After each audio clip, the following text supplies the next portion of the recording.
Welcome back, listeners. Today we are continuing our big long drive through the Krakoan era of X-Men. If you have been listening to all of those episodes, first off, kudos. We're halfway through it. You've made it halfway so far. Thank you so much. And Chelsea, too. She's chugging along. She's the one who's like freshly reading the comics. I'm just kind of nodding my head and smiling. Yeah. Hundreds. There's so many. There is so many. Oh my gosh. And she's not even reading like literally everything that came out because ew. But almost all You're really of it, close to it. Yes. Yeah, you're really close to doing everything. Well, last time we left off with a huge like shakeup in the situation. We went over the end of the last story arc, which was Inferno, the revival of the mutant prophet Destiny, and also the X Lives and Deaths of Wolverine, which doesn't do much for you besides kind of tell you what Moira is doing, she is now just like a cyborg supervillain, essentially.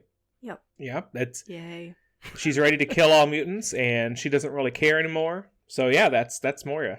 Mm-hmm. Yeah. And we'll get more of that because we will. Yep. We'll get plenty more Moira before this whole thing's over. Yep. So, are you ready to dive in?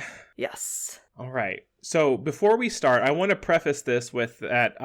So for the second half of the Krakoan era, not only is there a major shift in like the storytelling in a way, but the original author, like the creator of the whole Krakoan saga, Jonathan Hickman, he has now left the X office. He's no longer writing any of the X books. He's not in charge. Other people have come to kind of take over for him. And so things, I hope that you notice things kind of feel a little different. Yeah. Right? Like, and how far you've gotten so far. I don't think it was a bad change necessarily. If you only count that as to like, well, it's not telling the story that Jonathan Hickman would have continued to tell. I suppose that you could say that's a bad thing. But I don't mind where it, like, the direction it goes in after this. I still find it to be pretty good. It asks a lot of really good questions and goes into some directions that the previous, like, 2 years hadn't really touched on. Mm-hmm. Which, to me, that's fine. New content, new ideas, new voices and stuff. Never a bad thing. Yeah. I agree. Yeah, it definitely feels different in some ways, but also you can definitely still tell there's the overarching, like, just continuation of things. And I think just, like, with any of these arcs, like, there's some good stories in there, and there's also some ones that I was just kind of like, that was kind of a waste of my time in some ways, so... Yeah. We'll cover the good and the bad in this episode. Oh, yeah, we got a list of most of at least the major books, but in this sense, we might be covering just about all of them that happened between... So what we're kind of splitting Destiny of X into 4 fragments. We have a part 1.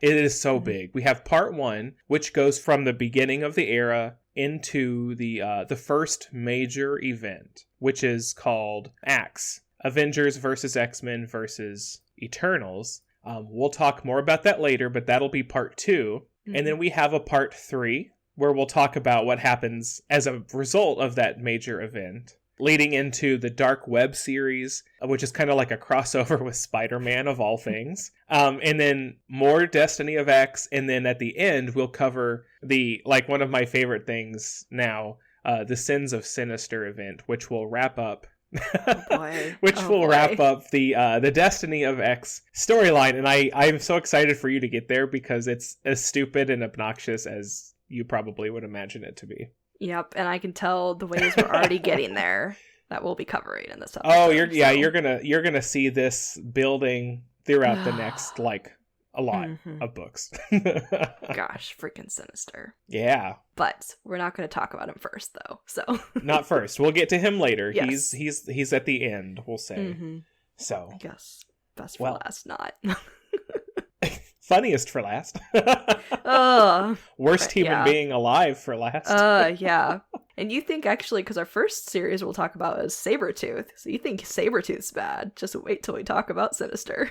He's just a whole other kind of bad. Well, and you talked about, just briefly, like, right at the beginning of this episode, about how, like, this whole Destiny of X starts, like, asking some of those questions that, like, weren't asked previously, or things that, like, either, like, I've mentioned when we've been covering this, or something about, like, well, what are we going to do about these characters in these locations? So we see these stories pop up and some of these answers coming to light. And we're dealing with Sabretooth, who was the first one to be sentenced to the pit. And we get to follow along in his story about what is the pit? What is it like for him? And this one was so interesting. It was, right? Yeah. It was like one of those which I kind of enjoyed because I feel like a lot of these books we've seen like just kind of like an overview of these characters, but some of them like this one we kind of get more like inside his head and more from his point of view of the storyline. Mm-hmm. But like you don't get fully in there because he's still kind of making his own twists and turns here and there. But this one brings up a lot of those questions about like Krakoa is not perfect. And they thought that, you know, by creating this place and punishing, quote unquote, these mutants that, you know, we can sweep it under the rug, all the bad things. But nope, it's sketchy. It is. Well, I think there's some unintended like effects going on for sure, because what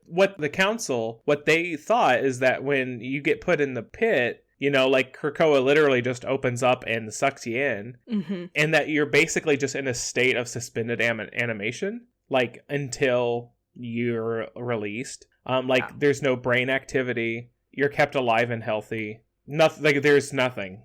There is unconscious blankness until you're woken back up. Well, which doesn't sound so bad. I mean, like, because nobody's hurt out of the situation, you know, as far as a punishment goes. But that's not exactly what happened. Partly because our good boy Doug is such a good boy.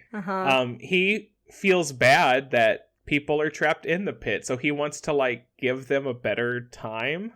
So he allows their like brain activity to continue, and then like Krakoa like feeds them like not exactly like a paradise situation, but like something that's not so bad. Yeah. Which, you know, is that more than Sabretooth deserves? Yes. Yeah. I would say yes. Well, I thought initially, and then I kind of was like, I see where you're coming from, especially when the other people join him in the pit. Yeah. Yeah. Because he was the lone soul in there for literally these last 2 years. Yeah, so he's been ruling his like basically his own kingdom in his mind, his own little like paradise in the pit, until these 5 mutants appear one day, and he's kind of like, nope. Now I have something to torture. Yeah, he's having a great time with himself, just like because he's learned how to like control like the environment, like in his brain. He doesn't have to like just see what Krakoa shows him. He can do whatever he wants. He can see what he wants, which has just helped him become more like twisted and awful. But yeah, these other mutants come down in there and they're like, what is going on? Because all they see like the reflection of Sabretooth's mind. Yeah. How terrifying. And then he shows up. He's like, what are y'all doing here? And they're like, oh, we got totally thrown down here too. And he's like, that's really cool. You better start running. Yeah. He's like, I have some food now, some fun. Yeah. So this whole book is centered along like these 5 mutants trying to like run from, but also like work together with Sabretooth. They're trying to like get him on this like, we need to escape the pit side, not please don't like torture us for eternity. Like mind murder us. Yeah. Yeah. Which is a fun trip. Like, it's really fun to, like, go through that story and watch as all the things happen, and then seeing those other mutants, like, not really have a great time together either, because they're not, like, all bad guys. Like, some of them are, like, heroes that have just done the wrong thing throughout various other books. Yeah.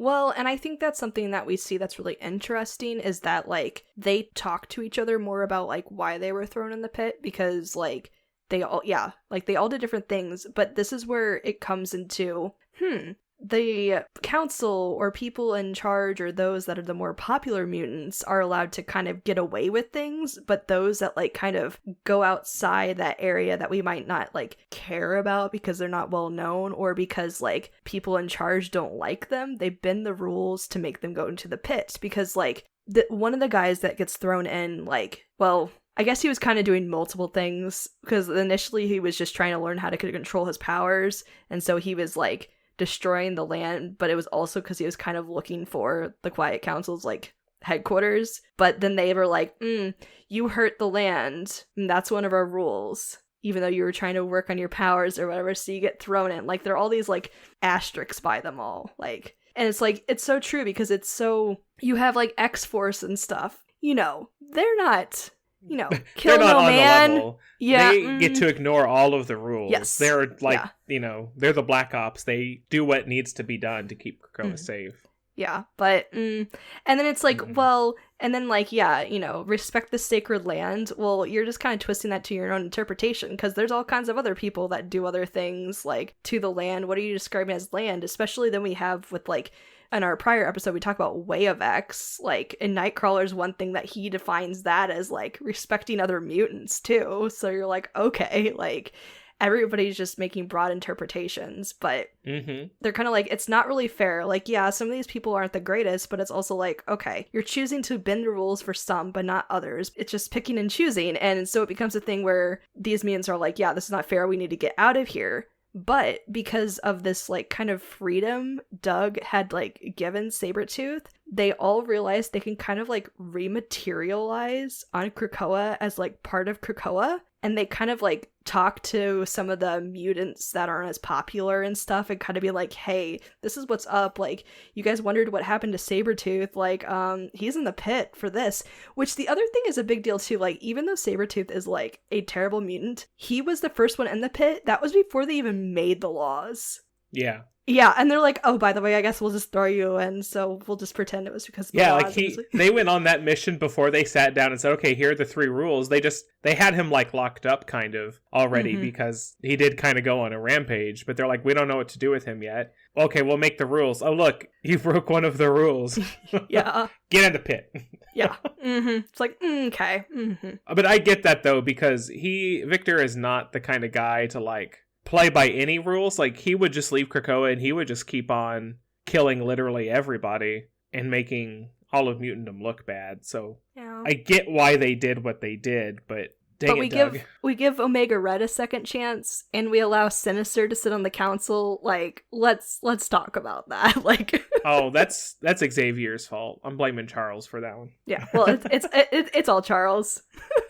Everything's Charles' fault at the end of the day. Yeah, pretty much. But anyway, so, like, they're all there, and then we talked about, in our last episode, we talked more about it was the end of the Hellions, and what we saw at the end of that was Orphan Maker and Nanny get sent to the pit. And so as I'm reading this Sabretooth, I'm like, where did they come in? Like, how does this storyline light up? And then it was, like, towards the very end of that, like, they get sent to the pit. But that's, like, after Sabretooth had escaped and left everybody else behind. Because Sabretooth somehow keeps making deals with Doug.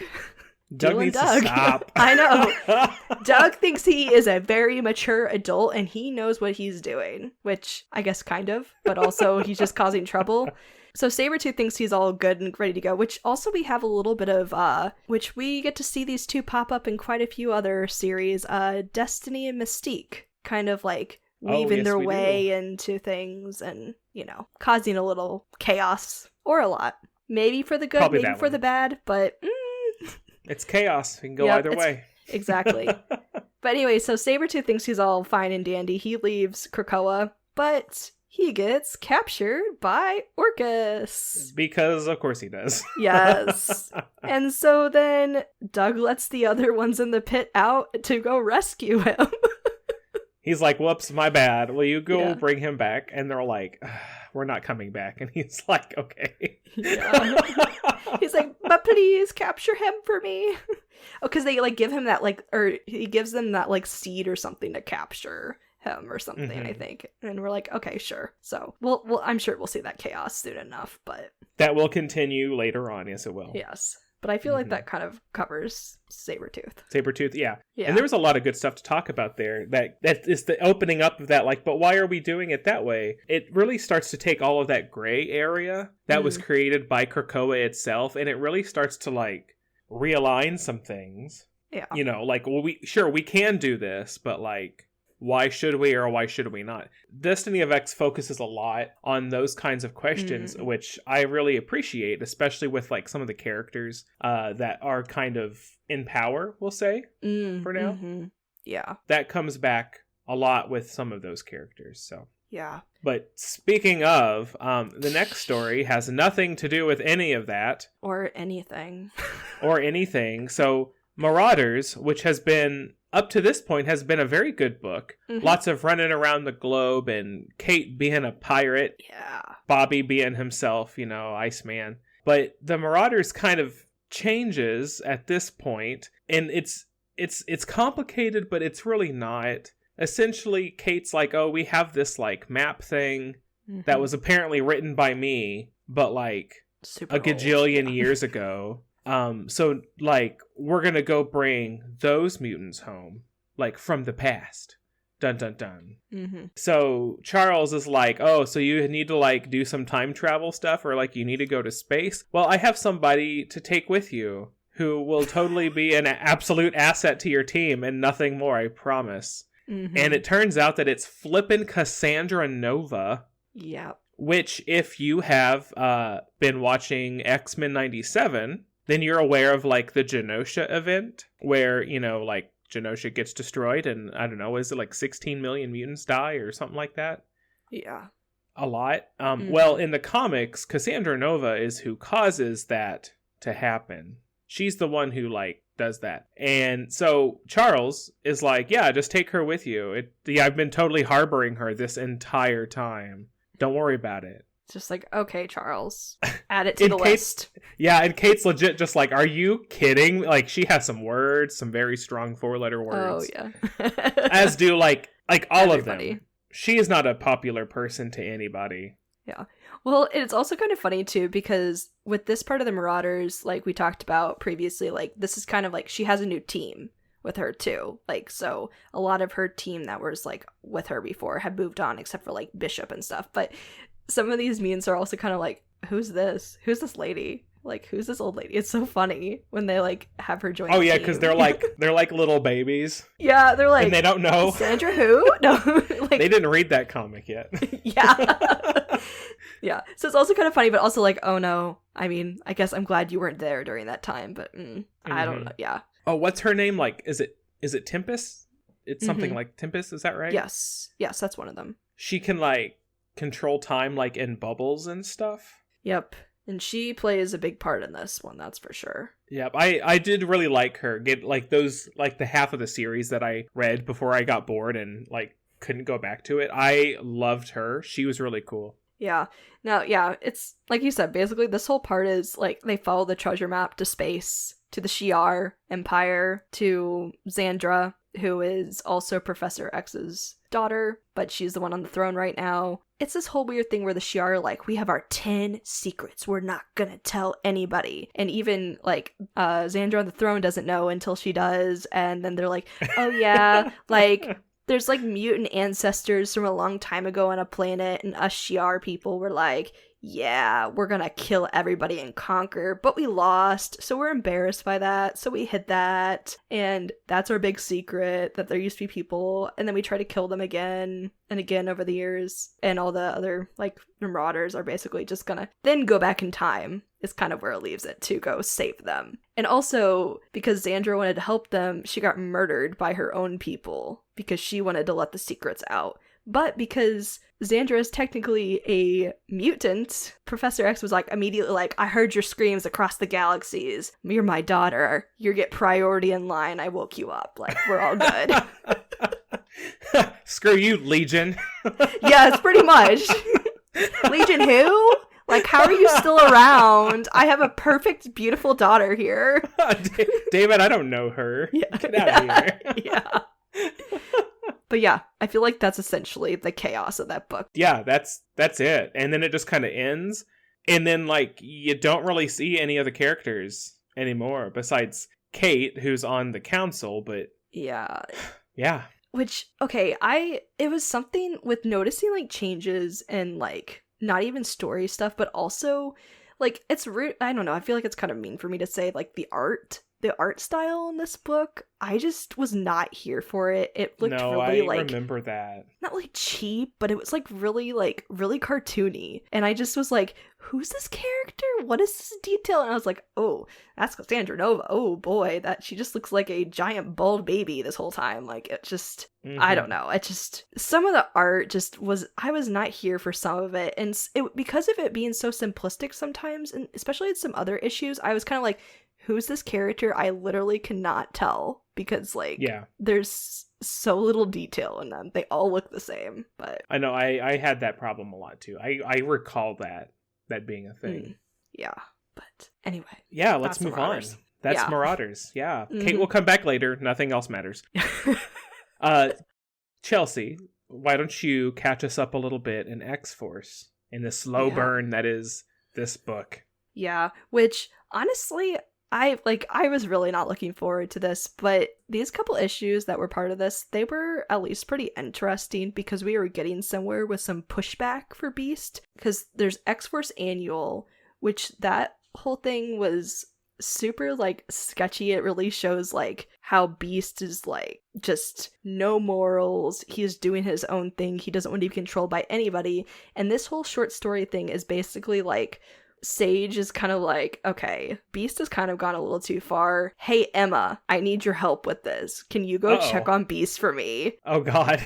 And Beast is kind of like, why are you here? And she's like, you know why I'm here, and to prove to you, I'm not going to read your mind, and we're just going to have a conversation. I'm going to turn into my diamond form, and you're going to tell me, what have you been doing, and, like, this is not ethical. And he's like, I don't know, I'm just sending out my team on dangerous missions. Don't question me. And so during this whole time, Beast has sent Domino, Wolverine, and Quentin on a mission because some of the Krakoan flowers were stolen, and they need to get them back. Well, they get to the facility, it's a trap set up by Orcus, and this whole facility is to basically test their mutant abilities, so they can take the data and use it as further ways to defeat enemies. Specifically with Wolverine's healing factor, Domino's luck ability, because they have no idea what the freaking heck that means. That's fair. The number one thing they really want is Quentin's powers, because he's an Omega level mutant, and they want to figure out how to basically defeat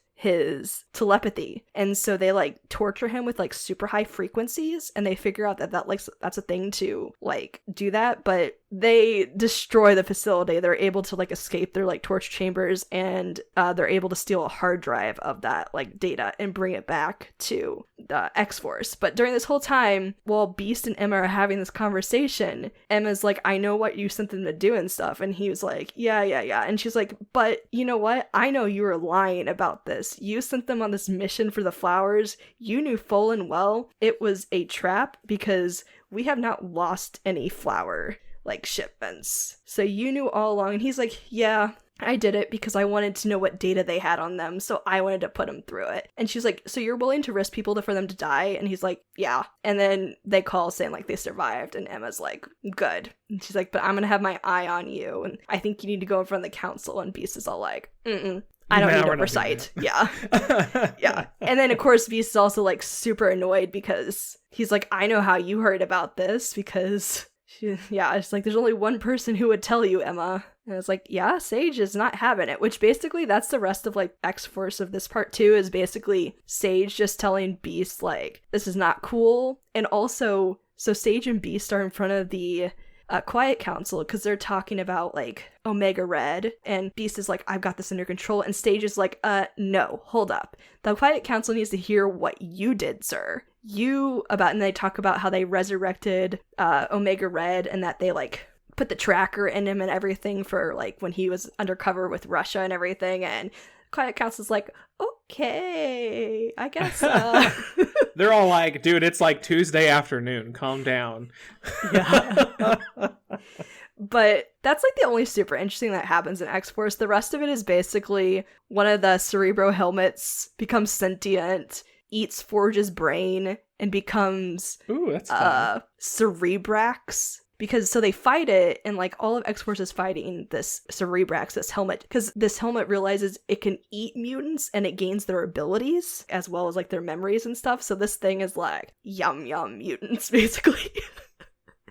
And they're also like, okay, Omega Red, like, we resurrected you again, like, we didn't, like, do weird things to you, like we promised, like, we want to give you a chance, will you be on our team? And he's kind of like, sure, I guess, maybe. And so...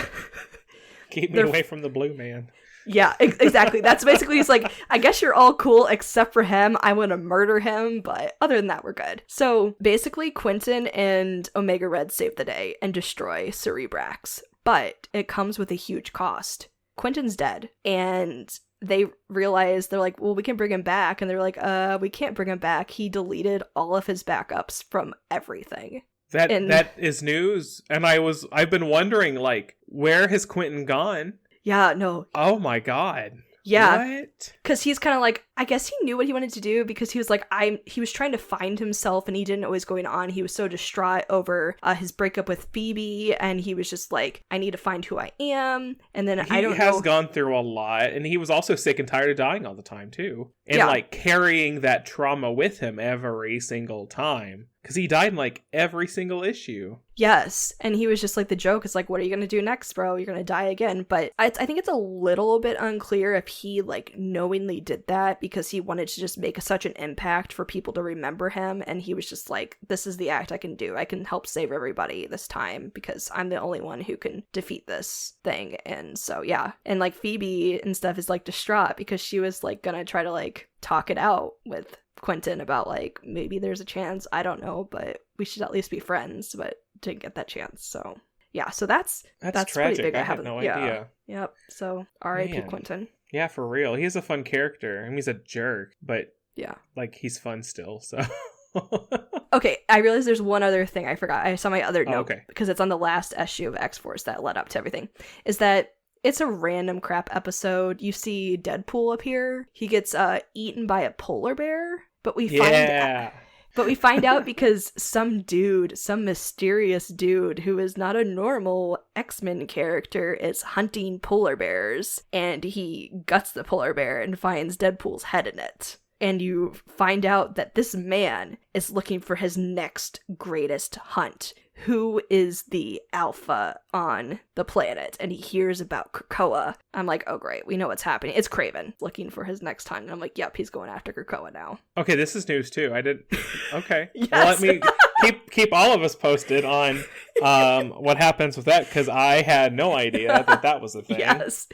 But all right, cool, whatever. Yeah, because after like teasing that like we're gonna get some Spider-Man stuff, I was like, whoa, we're adding Kraven into the mix already. So I wasn't even talking about that. That was news. So okay, but which is something, because Kraven's had like he's had a bunch of stories. Like, he's been in the Spider-Man comic like more often than he probably should be. Like, since this latest like reboot. So that's interesting. Yeah, that's something. Okay. So I wonder if it'll just be like the rest of X-Force or something like that. So maybe it's not a too long thing. I don't know. But yeah, that was a big tease at the end. I was like, okay, not expecting that. All right. But that's all I have to say. I guess there were some big things and big surprises for you too with X-Force. There was a good bit of what the heck going on there. Yep. So please keep me posted on that. Yes. And I'll keep our listeners posted as well. Okay. Shall we move on to our next one? Yeah, I think we should. So now we're moving on to New Mutants, which Chelsea has also been doing us all a favor by reading this one for us. But I know of a few things that happened, but she'll probably catch me up on some things I didn't know happened too. Yeah. This is continuously, I think, has been a really good series. It's one that really surprised me because it's one where I was familiar with all these characters being like the New Mutants way back and stuff, and I was kind of like, they're kind of annoying or whatever, but like, as we've talked about in our prior episodes, there's lots of growths with like the New Mutants, and then them in turn being teachers for all these children on Krakoa that have no adult helping steering them in the right direction, and we've seen that cause with talking about last time with like the Shadow King and everything. And I forgot to mention, so like, these newer mutants, they actually have a name for themselves. They call themselves the Lost Club. So yeah. All right. Yeah. And I was like, oh yeah, that's what they're called, even though I basically just want to call them the new mutants. New mutants. The slightly newer mutants. Exactly. But these couple issues, they cover quite a few different stories. Like, the one we initially see is kind of like the aftermath with the Shadow King. So we see like Danny and Wolfsbane basically coming together and like having like a heart-to-heart and like coming back to their romance, not romance, soulmate talk. because Wolfsbane had been like controlled by the Shadow King and stuff, and she was just so like down and alone because she had a son a long time ago and she thought her son was dead, but then he was actually alive and she was like, I have no freaking idea like where the heck he is. I want to find him. And so like they have a moment together. We also see one of the issues dealing with Dakin and so actually it's like kind of dual stories. So like we see him with Gabby and we get like John and James Proudstar, because the one Proudstar had been like gone for years, and that's the one that Sinister had like taken his DNA from. But so he couldn't come back. Yeah. But now he is. Yes. Because after the Pretender became the Redeemer, and she was able to... Yes, she's able to kind of save him from that situation. Yeah, so then he's back, but we had these kind of like two parallel stories with these two siblings like kind of dealing with the like this loss of like, because like with the Proudstar brothers, like the one has been around forever. He's been like trying to train these newer mutants and stuff and like picking up the pieces, but he was never able to like fully like get revenge for his brother. And like he's the younger brother, so he just didn't know how to like, he was excited his brother was alive, but he was also like, I'm afraid to disappoint you of who I am and stuff. And his brother's like, no, like I'm so proud of you. So they just kind of have like a heart to heart. And then with like Gabby and stuff, because Gabby died a couple issues back in New Mutants because she was like, friends don't, like mess with the Shadow King, like this is sketchy, like I'm gonna protect you, and then like she gets murdered. Well, like Dak and stuff like felt really bad that he wasn't there for her when she was like saying all this stuff about like, and so he's just kind little of clone siblings. Yeah, so he was like super overprotective and was kind of like,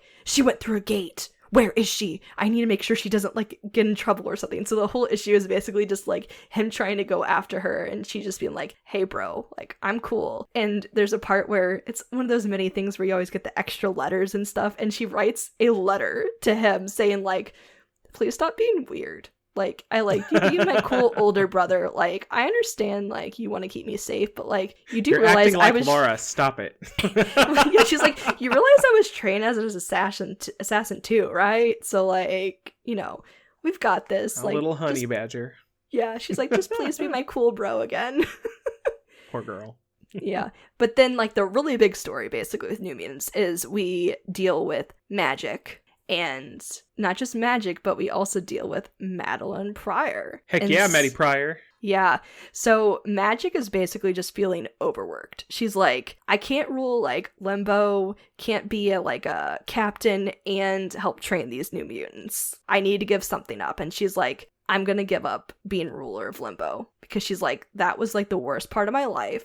And I don't want to keep having that around forever. And she's like, I'm going to give the rule over to Madeline. And Danny and Rain are both like, excuse me? This is like the worst idea you've ever had, Magic. Like the actual Goblin Queen? Hello. Yeah.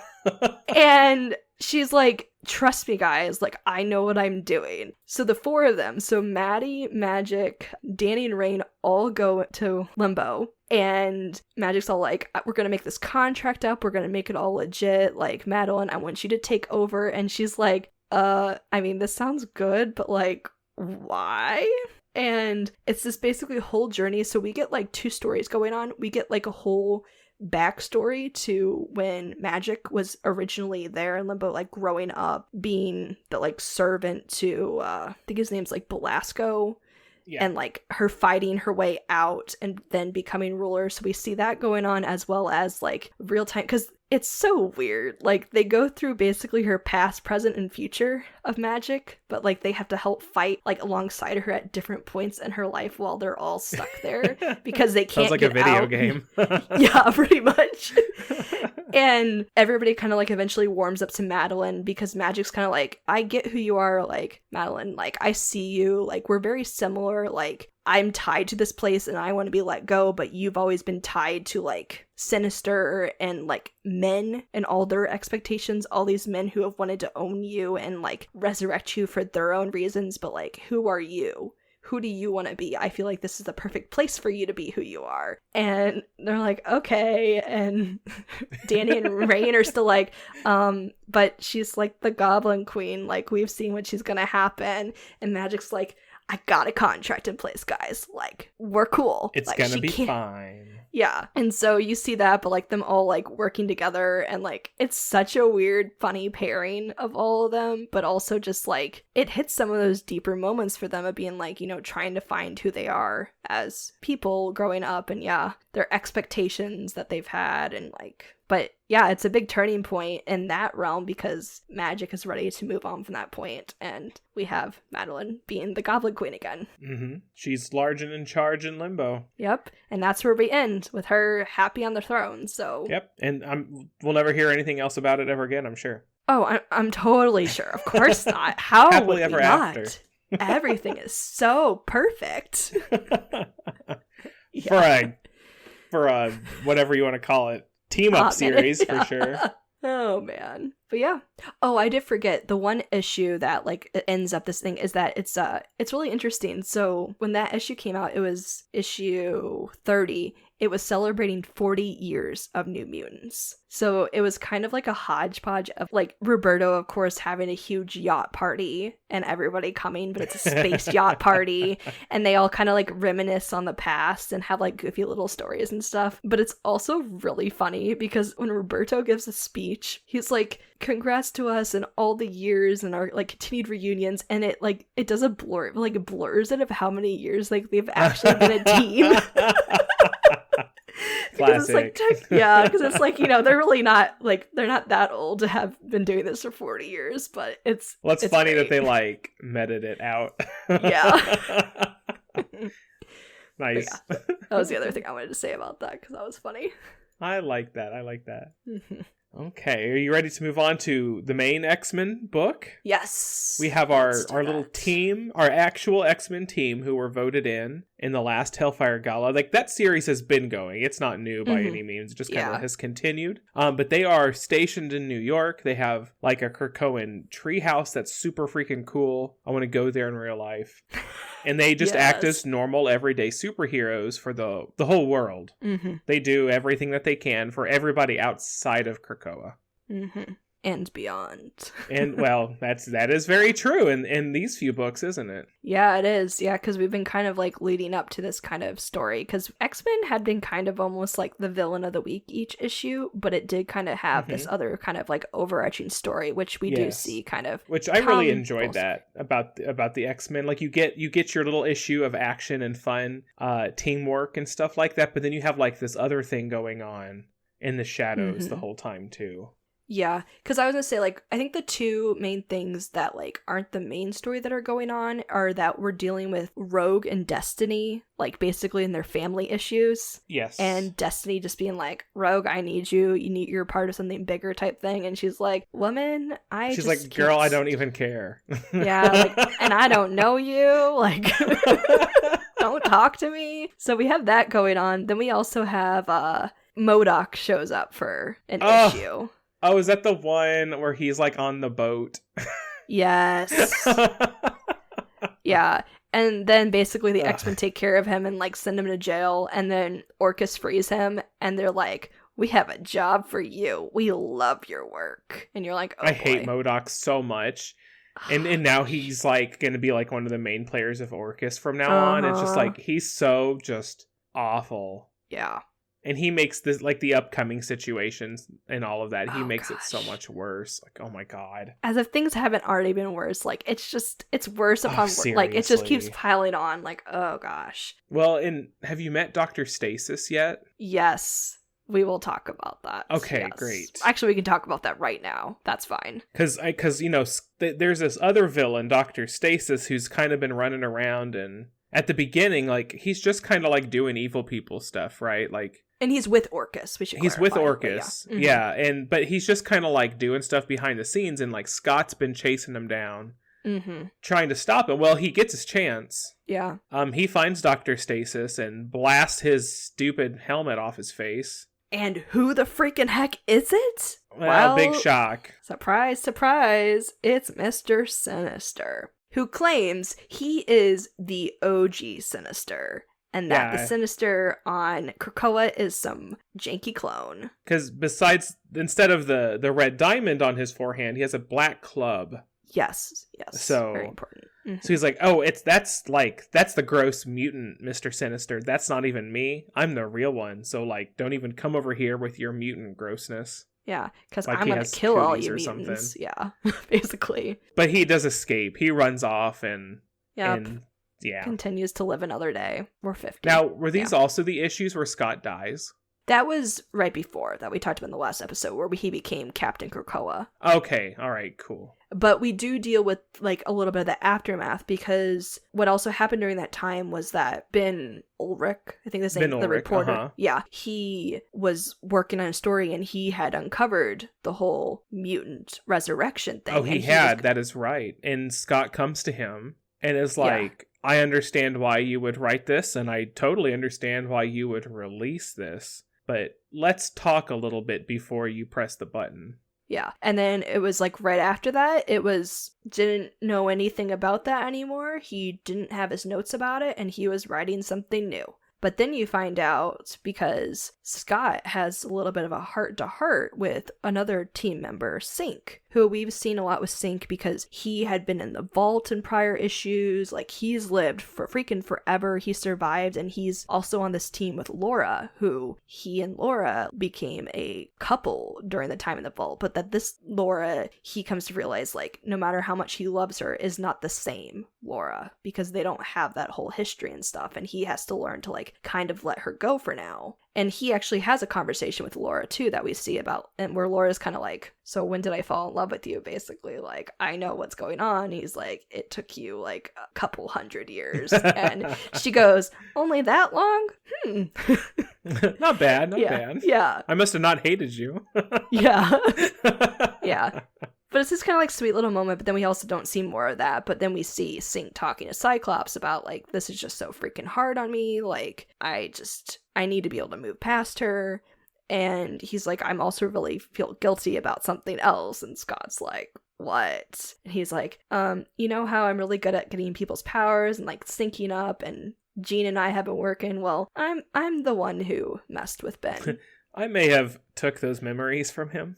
Yeah. And Scott's like, you jerk. Yeah. So they decide to make it up to Ben. And so Cyclops and Sync and Ben meet up and they're like, we're sorry we did this. And Ben's like, hey, I get it. And Sync's like, can I give you back your memories? And he's like, no, actually, respectfully, like, just give me back my notebook. Like, I'm cool with that. Like, I have a new perspective on this. Let me write my story. And they're like, okay, cool. Like, no hard feelings. But he's like, I'm gonna write the story. And so we get the huge, it's out there. Mutants have learned how to resurrect themselves. They are immortal, essentially. And so the whole entire world knows that. And because of, and Orcus jumps on top of it, as far as like the media goes, Orcus jumps on top of that immediately to be like, to not to like be like, oh, like it's so cool that they have that ability to do that, but like, oh, I talked to the mutants last night and they said, oh, you know, your daughter who died of cancer, we're not bringing her back because we hate you. Like, they made it just sound like the worst possible thing, which, you know, is part of Orcus's plan. Dr. Stasis specifically. But that one piece of information got out and it gave Orcus something to work with for a very long time. Yep. So that plot will continue throughout lots of different things. I'll believe it. The other thing is, so like, that's basically all the guys in the X-Men team. We haven't talked a whole lot about the girls. The girls went to space. The girls had an amazing night out. and saved the world at the same time. Yep. Yeah, because we've seen this stuff about Game World, about all these different like aliens betting on the destruction of Earth, and they've been tracking them this whole time, which it's a whole funny story about like how they even find out where Game World is located, because Gambit's like, oh, I know a guy, and it's Rocket Raccoon. Who's like, hey, my friend, I love betting stuff. He's like, I guess I enjoyed that place while it lasted, but I guess I'll give you the information to go destroy it. So yeah, he's like, it's fine, I get it. So yep, they have a wild night. They show up and they're just like, let's go shopping. We're gonna get extravagant outfits. We're gonna drink. Yeah, and then we're just gonna take this place down into like atomized sizes. It's gonna be great. Yep, and they do, and they also go, well, it wasn't that fun because we realized they've been holding everybody as like servants here, so we're gonna that really soured the mood. Yeah. Pretty fast. Yeah. But they did save everybody. They did. Yeah. They did free them. Yep. So, and they looked great doing it. So yeah. That's literally one of my favorite issues of this entire run. Because it's just like every single like box is like a new form of wild. Like, what is happening? Yeah, no, it was good. There was one other like side moment that was kind of really funny. It was a little bit earlier than that. Laura, I think, had died again at one point, and they were resurrecting her. And oh, is this the retcon? Yes, with the 5 all working on things and like telling Proteus like just the claws, and then he does it, and then he's like, wait, what were you saying? And they were like, oh, adamantium. She doesn't because then she also has trouble like swimming and stuff because she only had adamantium claws, not an adamantium skeleton. Yeah, she never had an adamantium skeleton like Wolverine. She just had the claws. Yeah, but they're just like, oh, she's a clone of him. It's all the same, right? Yeah. So then she gets like dropped into the water at some point, and she's just like sinking like a rock, and she's like, what is happening? And then she gets saved. Or no, she dies. No. She gets saved. She does get saved by Sync during that time. And Sync is just like, did you put some weight on? And she's just like, honestly, I bet I did. And then she goes to find out about that situation. But yeah, they totally retconned her with a adamantium skeleton. Yeah. Rude. Yeah, which I kind of did like a deep dive on Reddit because I wanted to see what other people said about that moment, and other people are like, man, we need all the side stories where like Proteus wasn't listening to the other mutants and just like assumed all these things, giving people different things. Because he's like, literally the one who's creating their bodies with their powers, with everything else, so like it's just like, oh, I heard a rumor. I thought that's how you looked, or I thought that was your power. Or, everybody with telepathy also has telekinesis or something. Come on, like he's just out here handing out powers left and right, like he don't care. I was like, oh boy, yep, that's a mess. Proteus. Flippin' Proteus. Oh, we'll get to him later again. We will. That's for sure. So the X-Men book really just kind of continues on. It's, you get lots of really good like team building moments, a little bit of drama within the team, just here and there. Just nothing awful, just a lot of like the romance stuff. Jean and Scott trying to find those moments of like independence and elderliness. Stuff like, and Scott dealing with the whole like, I'm technically not alive. Oh crud, the whole world knows because I very publicly splattered myself all over the sidewalk. Yep. But no, that'll come back to us before too long. Yep. But next we have the continuation of Sword, which, that was our space book up there, until, of course, Mars got Mars got remade as Planet Arakko for mutants, which put Miss Storm herself as basically like the leader of the entire galaxy. So, but don't call her queen. She will stomp right all over that. Nope. She is her regent goddess. Of Arakko. Yes. She is indeed regent of Earth. Of the Milky Way system. Of everything. It's fine. Everything. Yeah, but everything. No, there's so many people that call her queen in this, and she's like, no. Shut it Stop down. it. Yeah. Well, because like the Arakan Great Consul, they're such like little jerks about it.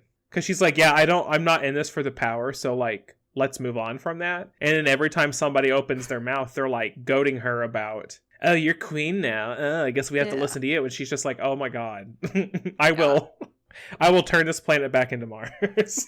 Yeah, and when then like the council's not giving her crap, you have people like basically in the streets being like, I challenge you, you fake person. And she's like, okay, this is and then, what time is it? I guess I have time to take down 20 people. Like and then that in the culture of Arakko, like when you're issued a challenge, like you fulfill the challenge or like you're done.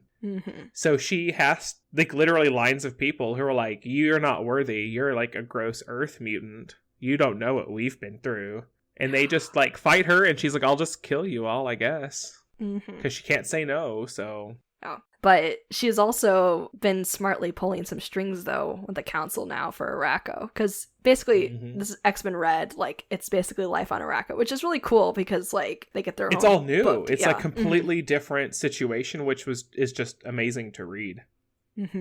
But she gives herself an extra vote on the council, which is kind of funny because I think it's Redroot is like currently a prisoner in Otherworld, and Redroot was the one who was like the voice of like Arakko as like the one who can like translate everything. She was like the Doug of Arakko, yeah. Mm-hmm. But because like Arakko kind of like respects Storm, and Storm kind of understands like she may not speak the land's language but understands like what Arakko wants, and so she's like, I claim the vote because nobody else in this council cares about like Arakko itself, so she gets to break some ties up and stir the pot with them, because Arakko's just like, we've been fighting wars our whole life. We want to go to battle. We want to go back to our homeland. We are ready to take things down. And Storm's kind of like, slow your roll. Like, take a breather. Or we could like not do that and just, be here. make life better here. Like, you have an entire planet now.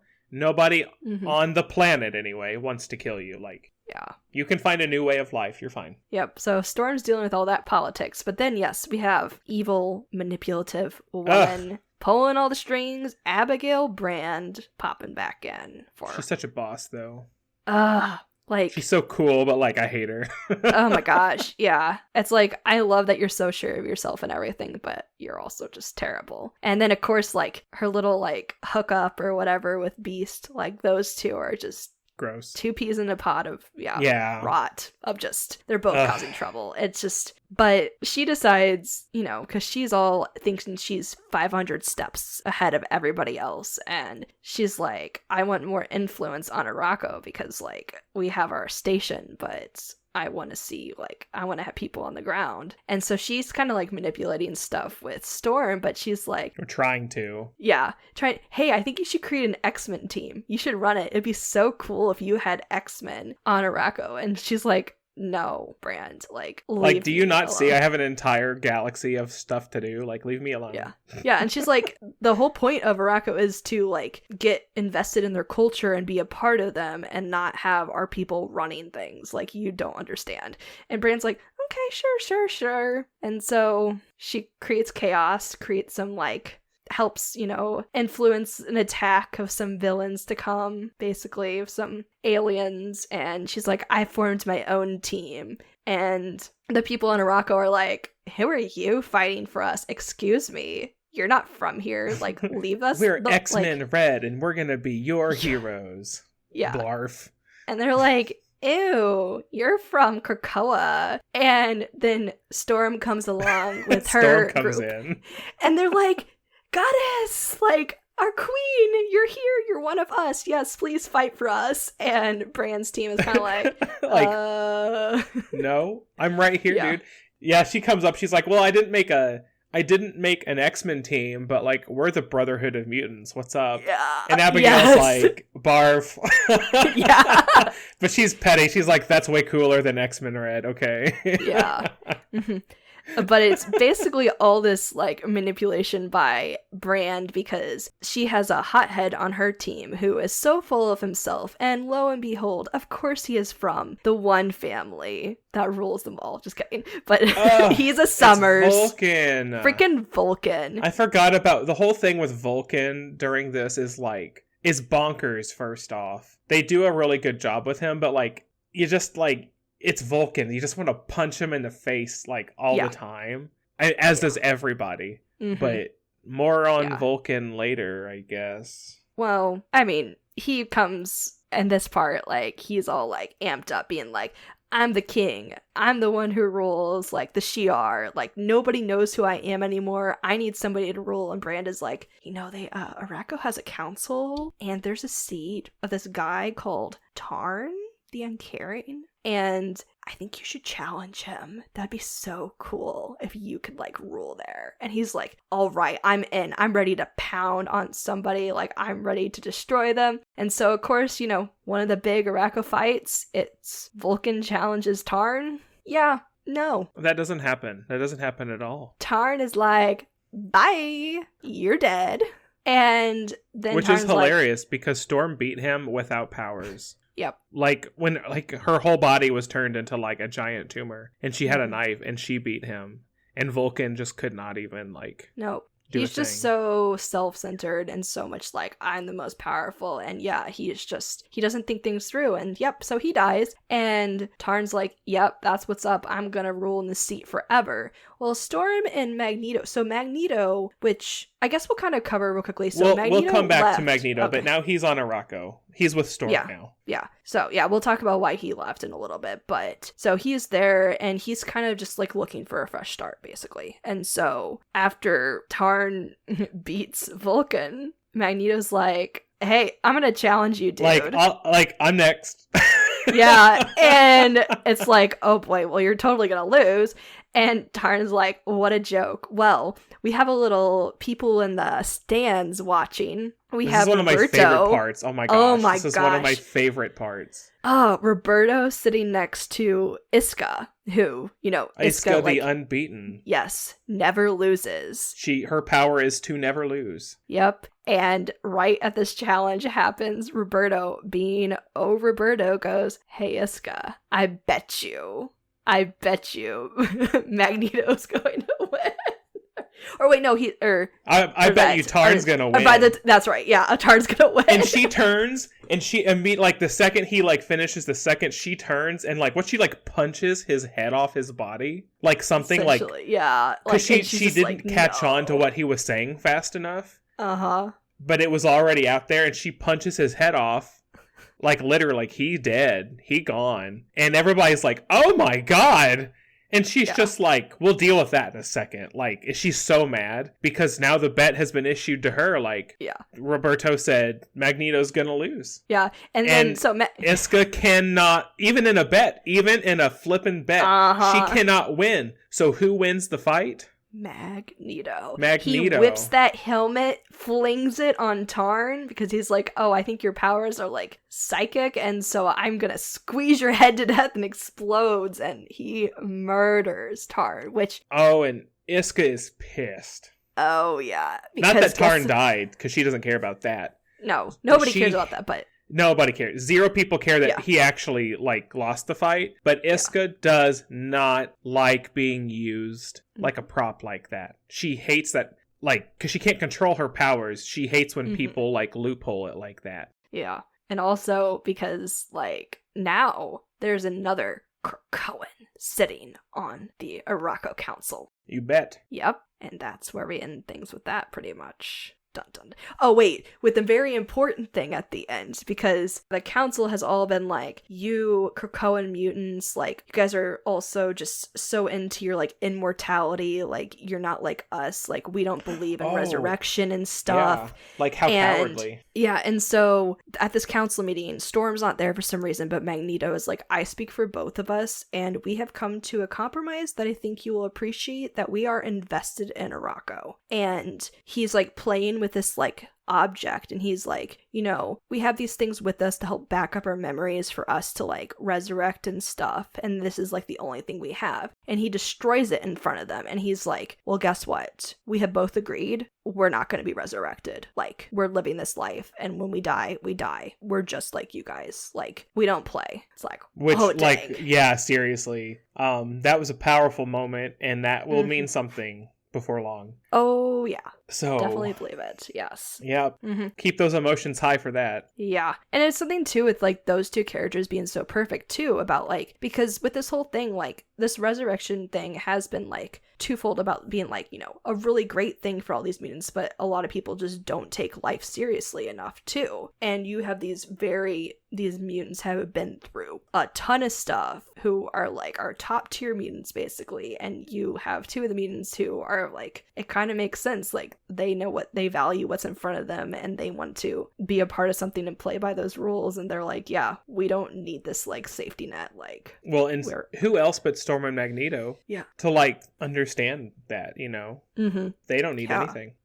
So yeah, big moves there. And Abigail just sits there the whole time just pouting about it because she can never be so cool. Nope. Ugh. She tries, but she's just not there. She's not on Storm's level. Nope. She never will be, and she's going to be forever jealous of that. Oh, yes. Okay, well, moving on. Yes. Legion of X, which is basically like the Nightcrawler and Legion buddy cop book. Yeah. Okay. Honestly, I didn't like this that much.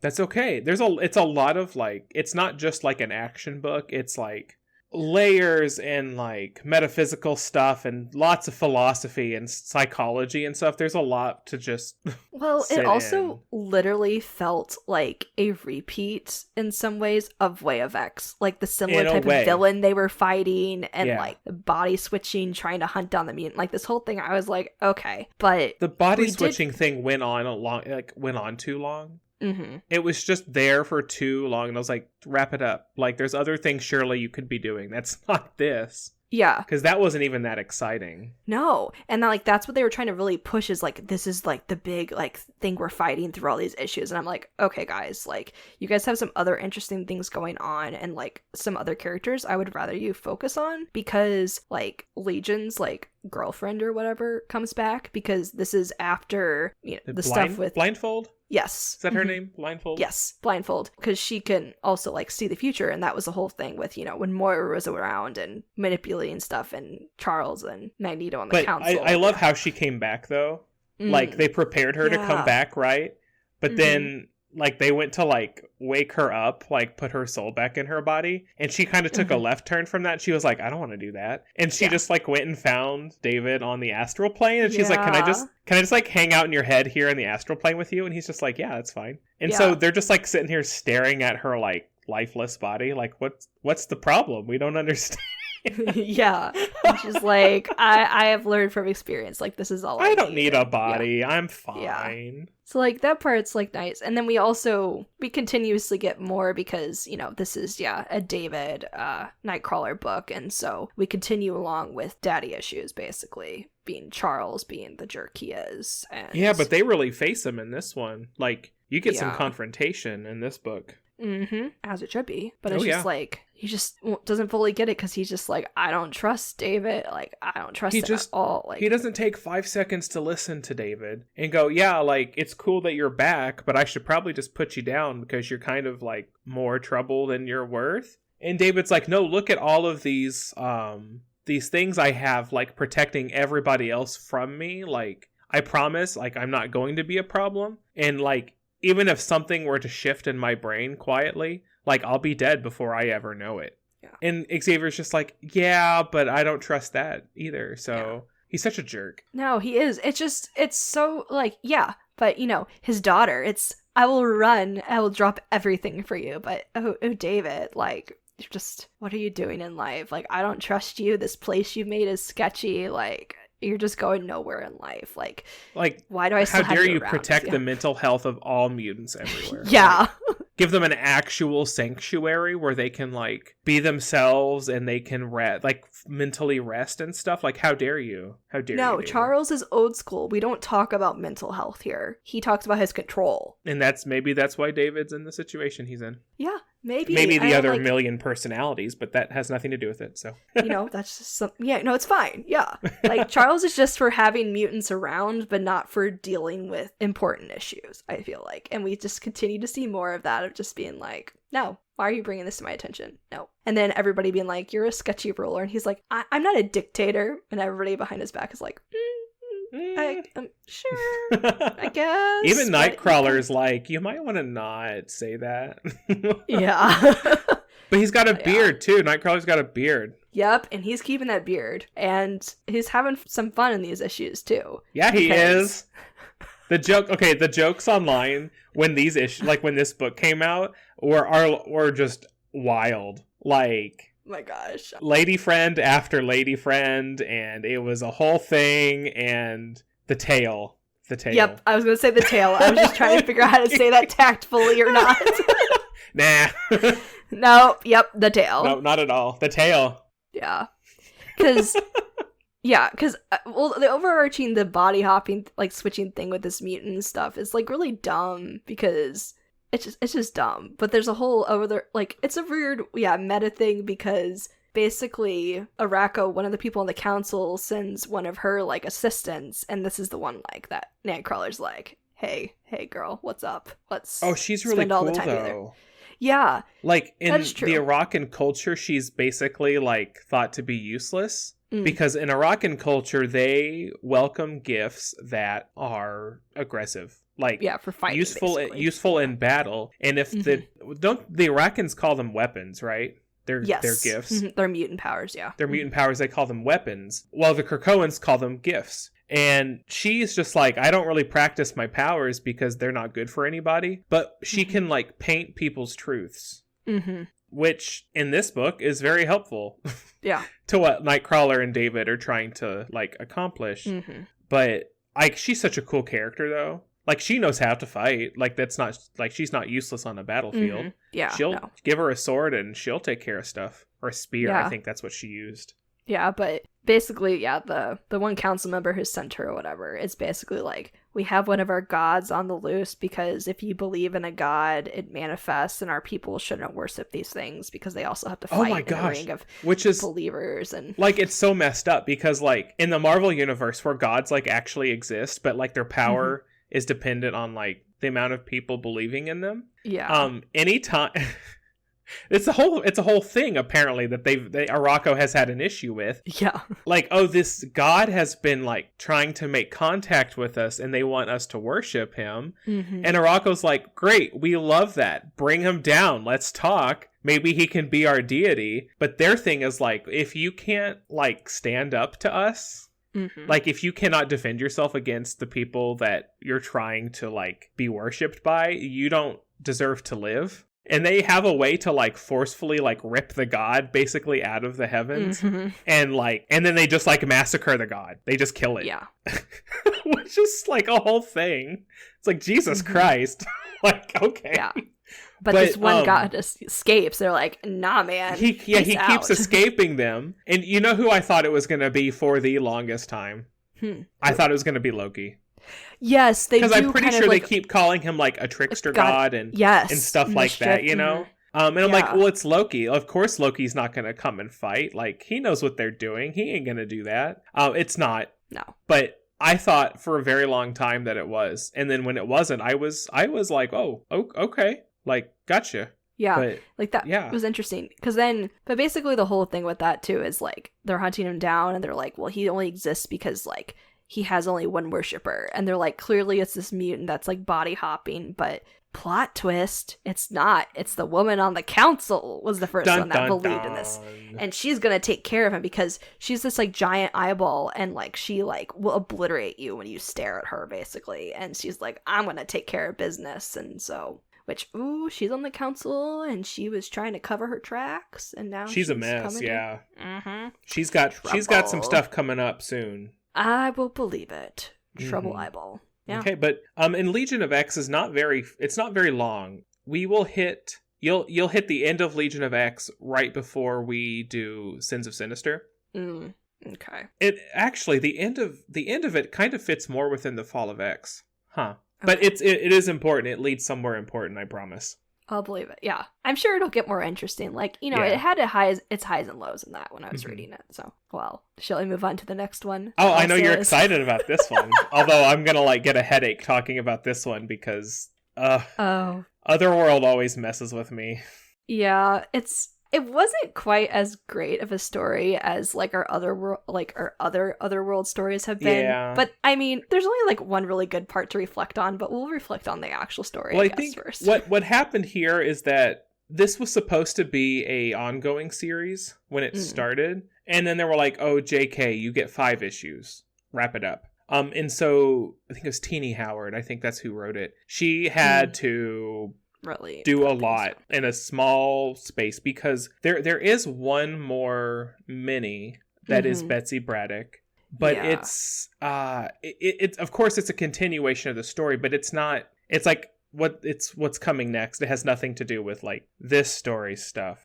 So go ahead, tell me what you thought. Yeah, so I mean, this is, like, 5 issues, and it's one of those things too, like, kind of comparing, almost going back to, like, briefly, like, Sabretooth and how we get a lot of stuff from his point of view and stuff. The one thing I feel like with Otherworld stuff is I wish we got, like, a little bit more inside everybody's heads, or a little bit more, like, depth with Betsy. I mean, like, you know, Betsy's been around forever, but like she was in Psylocke's body for a long time, and like, you know, she's in her own body now, of course, you know, fighting the good British fight, basically. She's Captain Britain, but taking down Merlin. Whole story, yeah. I mean, essentially that's what this is, because Merlin took over, and so Betsy and the other captains and stuff have kind of been like in hiding and stuff, with Saturnine like protecting her and being like, we need to take back things. But this takes it like a whole, it's basically like a whole like a journey. It's where like, they have to go on a quest, broken into parts and then also super compressed. So every issue you're like, what is happening? Like, what? Yeah. Just get a couple pages in and you're like, okay, just whatever. Yeah, which is really frustrating because, like, with the stuff that happens, you're like, there is so much implied that happened, and there is so much character interaction that happened off screen, that, or like off the page, that we did not see, and I'm very upset we did not see that. So, okay. But essentially, like, Betsy is like, because all the mutants, like, when the gate was destroyed and stuff by Coven Akaba and stuff, so, like, Betsy was able to go back to Otherworld, but everybody else was back on Earth. And she's like, well, I kind of need help with this. And so Merlin's daughter is kind of helping out, because she's like, I won't do anything with my father. And is like, I'll send you on a quest. And it's called like Knights of X or Knights of 10, because there's 10 people that are going on this quest with her, and I'm not going to name them all because we've had a lot of people that have already been in like the other books in Otherworld, but like Rachel joins the team, Shogo comes back without Jubilee because Shogo has his own quest, but sure does, little baby. Literal loves his dragon form, which is so sad because apparently ever since he's been back on Krakoa, he's just been asleep the entire time. He has, and he keeps dreaming of his life in Otherworld. Like, poor child. This child has a lot of trauma and needs a lot of help. Yeah, like Jubilee just takes care of him, and Betsy's just kind of like, oh, he's thinking about this. Oh, he's thinking about you. Oh, he loves you. Oh, he's eating my hair. Oh, he's... Yeah. Oh my gosh. Which we get to see a little bit of growth with Shogo in this, because like Betsy's kind of like, yeah, he can come on my quest, but his quest is not my quest. Let's get like super meta and talk about quest for people. And it's like, hey, Merlin's daughter and stuff, why don't you watch him? Like, you and Saturnine, you can watch Shogo. Well, you know, help him learn how to cope and deal with like shape-shifting and stuff. And like, which we get more of those cute little moments where Betsy like communicates with Shogo, and it's all the little images that are like hugging, I love it, hearts and stuff. Well, even like Saturnine, like the relationship between Saturnine and Shogo too is also kind of cute. Which with Saturnine you don't get that stuff. But no. she's like, no, I am his mommy, and I will take care of him, and he will like be the world's best little baby dragon. And he will burn you all. I don't care. Yeah. But it's kind of crazy because he only like had ever like whenever like Betsy tries to communicate with him stuff like telepathically, like you always see the cute little images of like little cartoons of the characters. But I think it's like skipping ahead to like the last issue of this, like he says words, like full sentences, and it's like, whoa, that changed. He grew up, and like I guess we'll see how that continues or whatever, but it's like kind of growing in with ever his teaching. But anyway, so Betsy and the rest of her crew, they're on a quest because it's King Arthur stuff, so you have to throw in that more because King Arthur is still like fighting under Merlin, and he's so freaked out about his son, which they realized in prior issues with Otherworld that his son is actually a mutant. So witch breed. Yes, witch breed. So they actually bring him back using magic from Otherworld and using help with the Five to bring him back and have him join this quest, which they all are kind of like, oh my gosh, you know what his mutant power is? Like, everybody just wants like to fight him and stuff. Like, he just riles you up. This is a problem. Yeah. And like other people on their team are like, after like he's gone because he ends up dealing with his father, they're like, oh my gosh, I wasn't the only one. I was so afraid to say something, guys. Like, I just couldn't handle it. Or we're like, no, you weren't the only one. He was a fun character for like the short amount of time he was there. Yeah. but because, he has to kind of complete his, like, fate or whatever. So, like, this whole thing is just this quest for, the Holy Grail. Oh, wait, not the Holy Grail. Sorry, the Siege Perilous. Gross. Which, when I read that, like, I was like, I swear I've heard this before, but, like, I don't freaking heck know what this is. And in this book is only 5 issues, again, reiterating that. It tries to explain what the Siege Perilous is, and I'm just like, which excuse me? You need, like, 10 issues only talking about that to, like, describe what the Siege Perilous is. Otherwise, it's a big magical Marvel that we want mutants, thing that is that very powerful. That will help us go home, basically. Yeah, that's it. But also change us. And so, it's a typical quest following, going on a journey with characters. But guess what? In order to access this area, you have to make a sacrifice. And so we have a couple characters who are like, I volunteer as tribute, and because we have our Mr. Apocalypse's not child.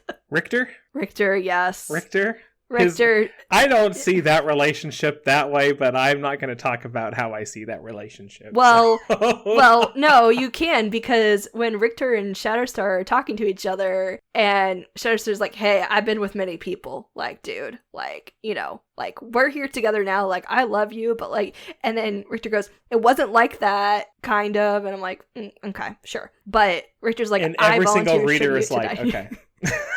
Yeah. And Shatterstar's like, I can't live without you, like, don't you dare do that. And he's like, but I know magic, and so magic's important for us to do this. And they're like, okay, whatever. And, well, guess who beats them all to the punch as they're fighting basically the Sentinels of Otherworld, the Furies. Gambit sacrifices himself. He really card. Just, like, Yamcha's himself all over the place. Yeah. Like, burning corpse on the ground. And what happens not 10 seconds after, Chelsea? Well, I don't know. There's a lot that happens through that time. Well, I mean, there is, but like Betsy and Rachel specifically. Oh, well, yes. Okay, that's the only thing everybody needs to know about this is that Betsy and Rachel become a couple. They have all these like little slight interactions, and Rachel the whole time is like, "We must not break connection. Where are you? Where are you, Betsy? Betsy, I need you. Obi-Wan, you're my only hope." But love. And then they basically kiss. Like they're up in the air, they're flying, they're kissing and holding, and then in the background is like Gambit's exploding body. Yeah. Like creating like this beautiful backdrop for their first kiss, and it's like, you are doing him so dirty right now. Yeah. Like he just sacrificed himself for you, and you two are like, let's make out, it's fine. In the middle of a flipping war. Yeah. Because then Betsy also after that is like, guys, go carry his body. Come on, we have to go. And I'm like, okay, Betsy. Like, not cool, but that kiss, like, we totally honor your sacrifice. Yeah, because she's all like, my quest, let's move on, people, thanks for the sacrifice, let's move. Like, grab his foot, we're moving. Yeah, but Betsy and Rachel's kiss is also hilarious because they also it's also surrounded by all these butterflies that are all these rainbow butterflies. All her psionic butterflies, but then mixed with Rachel's powers, they become gay butterflies. Yeah, and so they have this conversation, and it's like, okay, that's too on the nose. But the next panel is this other dude who's like, oh, sorry, guys, those are my butterflies. And it's just like, what? It's the guy who was caretaker of the land, and you find out because he's the one who's like taking care of the Siege Perilous. It's all split up into the land itself, not into an item, but he's the one who somehow created the butterflies. I don't know, but that whole thing is ridiculous. Also, that image will be posted on social media, guys, so it'll already be on our socials if you burned into my retinas. Check now while you're listening to this. It's beautiful. It's gonna be a captioned Happy Pride Month, guys, so get ready. The dishonor. And I'm gonna circle Gambit's body so you make sure that you see him. I will crop it out. We'll see. But anyway, love Betsy and Rachel, yay together, but I needed to see more of the relationship. That relationship was clearly off panel. It was all telepathic that we didn't get to see. That's what I got from that. So when they started to like in those like the pages before where they're kind of doing the jumping back and forth thing, I was like legit like blindsided. I was like, are they what? do they like each other? Like, where did this come? I was really like floored. I like went back into like previous. I'm like, did I miss a conversation somewhere? Did I miss something? No, it was just like you said. It was just all like heavy implications off screen everywhere else until they kissed. Yeah. Well, because there's been a couple moments in some of the other like various issues, but it's all been like one-sided. Like Rachel has hardcore like fallen hard for Betsy, but I feel like Betsy wasn't really reciprocating except a couple times, but it was also more of like, is it a little friend vibes? Is it more than friends? Like, you know, they danced each other at the first Hellfire Gala. There's a couple moments where like they were like babysitting that dog demon together or whatever because Betsy gave her that demon thing, and like other moments, but I'm just like, no, Rachel is like pining hardcore. Like, yes, they have like history of like working together and stuff, and like they are really good friends, but I was like, when did they cross that line? Clearly behind the scenes, guys. It only took Gambit exploding into fire to, you know, to spark it. A destruction of men for women to get together.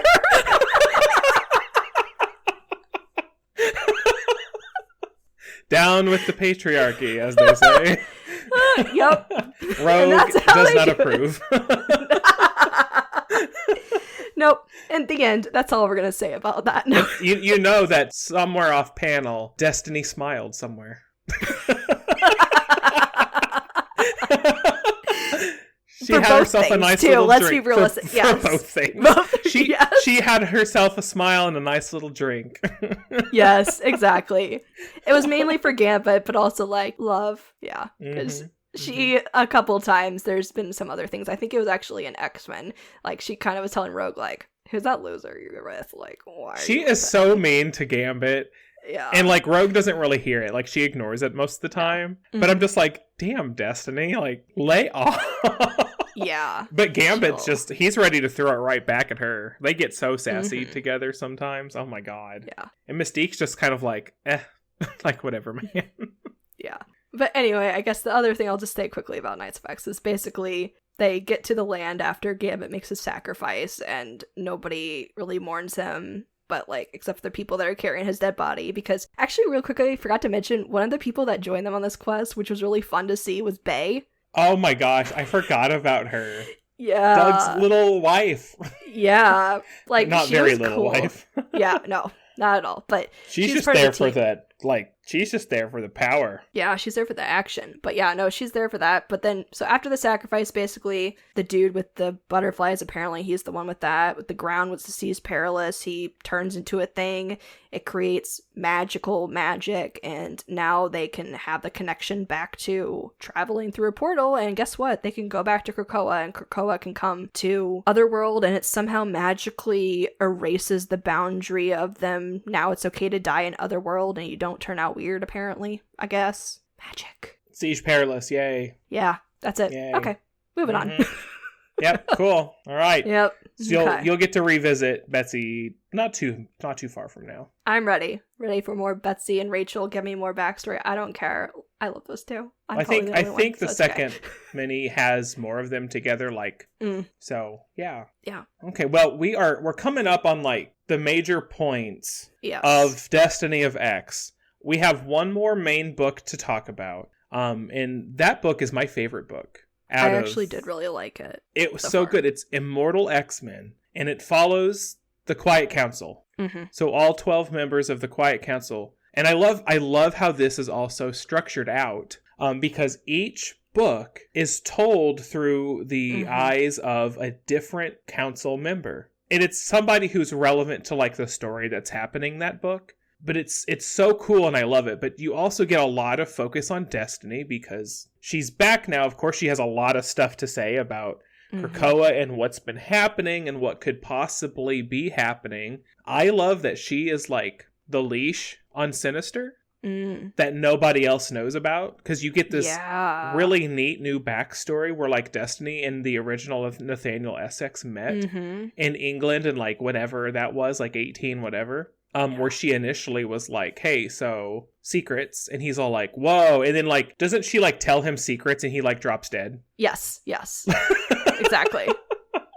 And Mystique, who at this time, well, not as Mystique, she's not. Oh. During this time period, Mystique is Sherlock Holmes. Like Destiny is married to Sherlock Holmes. crazy Marvel canon, but here we are. But that's how things start. And then, so you get all of this, like, Game of Thrones-y melodrama happening with people trying to, like, play each other within the council, and all of these things happening. And the story, the congruent story that happens, you can kind of see it within X-Men Red and Legion of X2, because these are the three, like, pillar books. They're the three main storytelling books that they use to get through, like, all of Destiny of X. So, like, if you didn't read anything, if you read just those three books, well, along with, like, whatever big event stuff happens, you'd be just fine. And, like, understanding what's happening. But with Immortal X-Men, it's probably the most important one because it's got all of the, like, I hate to say main characters, but the big characters. Yeah, it's definitely some big, like, bombs are dropped. Lots of things are opened up for sure. Because I think, through this part that we're going to cover, I think it's the first 4 issues of Immortal X-Men. Is that right? Sounds right. So the first one is told from it's Sinister's point of view, then it's Hope's, which we'll get to Hope in a second.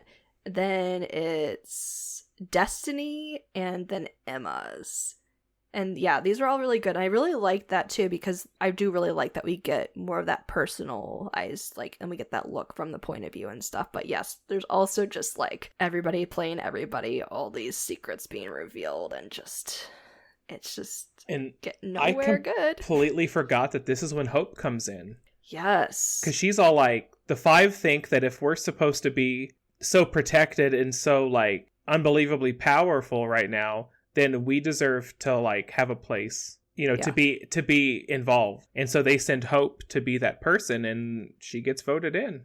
Yeah, well, because we did briefly mention Magneto earlier, why he is currently on Arakko is because he decided, like, after all this crap, this stuff with Moira, stuff not quite going the way they expected, like, he just couldn't handle it anymore. Like, he clearly, like, felt some guilt and was just like, this is not where things are going. Like, I can't be a part of this council anymore. I am going to resign. Which, like, is really bold for him. Like, clearly, like, he is more human than Charles is. Like, he, like, thinks things through and, like, realizes, like, this is not where he should be. And he's basically just, like, going away to die, essentially, which kind of is true. He's like, resigning himself and, to live some kind of life until he's done. Yeah. He's sick of Charles. He's sick of the secrets. He's sick of things just not working out the way that they had envisioned them.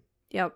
And so then that seat becomes available, and that's the seat that Hope fights for and gets in, because there is another player who really wanted that seat, and that was Selene. And I love Selene. Oh my gosh.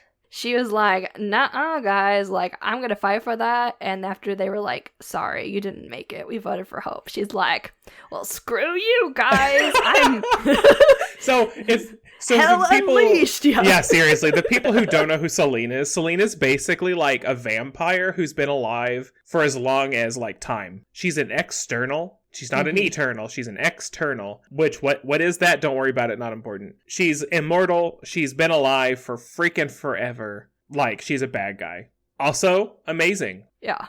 Because she had worked with, like, Apocalypse before, and her people, like, basically formed the gate to Arakko or whatever. Yes. And so she turned that into a monster. Gate. Yeah. She wanted to be on the Krakoan Council, first off, because she wanted to pretend like she was important, and she wanted to say so in the government. Yeah. And she's like, I'll bring all of these mystical expertise. I am so much that you're not, and I would be an excellent person. And they're basically like, Selene, girl, you want the gate. You want the gate to other worlds so that you can basically, like, unleash every single other external from, like, the multiverse. We're not doing that. And she's just like, but are you really sure? I promise I'll be really good. Like, Destiny will tell you. And Destiny's just like, I ain't telling them nothing. And they're like, okay, no, we're choosing Hope. And then she throws a huge freaking hissy fit, like, immediately. And she's like, fine. So she turns the gate into a monster and sicks all of these, like, terrible monstrosities on Krakoa and just walks away. Yeah. And it's so messed up during that part, because then they're like, oh, well, we need to destroy her. And Hope is a part of that. Like, after she joins the council, she's like, well, because Destiny comes to Hope and goes, I'm just going to tell you something. You can do what you will with that information, but maybe you should, like, do something. And she's like, Selene is going to be at this location at this particular time. You know, a gun might be helpful. See if you could piece that together. And Hope's like, man, I haven't done this stuff in a while. I got this. Oh, and but she's so cool when she does this, though. Yeah. She's like, my past, like, my father would be proud of this. Let me use a portal, shoot, murder, go back through. I'm back home. She just, like, drops through a portal, like, outside of this, like, mansion place where Selene is. While she's falling, she shoots at Selene through a window and then drops herself into another portal right back where she left from. Like, she never even left. And then her Exodus is with her because Exodus is kind of like, Messiah! And Hope's like, I'm done with that name. I'm not your Messiah. And he's like, but you are! And so he's they like bring... You don't have to agree. Yeah, he's like, I'm still gonna be here worshiping you. And she's like, okay, whatever, I guess. And so, because I think those two, like, they go and they resurrect Selene again. And then he kills Selene again to help stop the monster. And then they're like, all done. And then they're all in front of the council. And Charles is like, so, like, what's up with Selene? And Hope's like, it's fine. She's in the queue, you know. Like, we'll resurrect her eventually. And Charles is like, well, what if I told you to resurrect her now? And she's like, let's table this conversation for another time. We have other things to worry about. Yep. She's like, that's not important. Charles is basically like, anybody do anything fun today? And Hope's like, nothing you need to know. Yeah. Uh-huh. Yep. So it's very interesting to see, which, I mean, realistically, like, Hope being part of the council makes sense because the Five just play such an important role, but also, like, it's gonna get crazy. Oh... You'll find out. I know. It's immaculate, though. Just wait. It's amazing. It's amazing. Yeah. And I love, like, this entire council is, like, out for Charles. Yeah. Like, he should have taken that moment to resign while he could. Like, Magneto's gone? Okay, I'll see myself out, too. And he never does. No, because he doesn't see the flaws in that. And if he was actually one to think through that, like, he would have realized there was a reason Magneto left and I should have followed him. But nope.